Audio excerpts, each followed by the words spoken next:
தேனி மாவட்டம் பெரியகுளம் அருகே காவல் நிலையத்திற்கு கத்தியுடன் சென்று ரகளையில் ஈடுபட்ட இளைஞரை போலீசார் கைது செய்தனர். தேவதானம்பட்டி பகுதியைச் சேர்ந்த முத்துசாமி என்ற இளைஞர் மது போதையில் அதே பகுதியில் உள்ள காவல் நிலையத்திற்கு சென்று தகாத வார்த்தைகளால் திட்டியதுடன் தலைமை காவலரிடமும் ரகளையில் ஈடுபட்டுள்ளார். போலீசார் எச்சரித்தும் வெளியே செல்லாத இளைஞர் தம் மீது வழக்கு பதிவு செய்யுங்கள், தானும் ரவுடிதான் என கூறி கத்தியை காட்டி மிரட்டியுள்ளார். இதனையடுத்து முத்துசாமியை கைது செய்த போலீசார் நீதிமன்றத்தில் ஆஜர்படுத்தி சிறையில் அடைத்தனர். உத்தராகண்ட் மாநிலம் டேராடூனில் பொதுமக்களை விரட்டி வாகனங்களை சேதப்படுத்திய காட்டு யானையால் பரபரப்பு ஏற்பட்டது.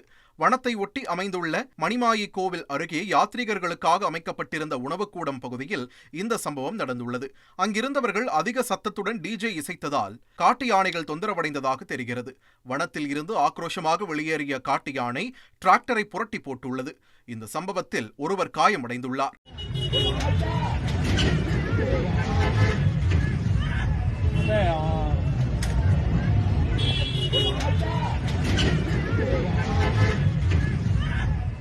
ட்ரெண்ட ஃப்ரெண்ட் ஆக்கிக்கோங்க. தந்தி டிவியின் சப்ஸ்கிரைபர்ஸ் அண்ட் ஃபாலோவர்ஸ் குடும்பத்துல நீங்களும் இணையுங்க.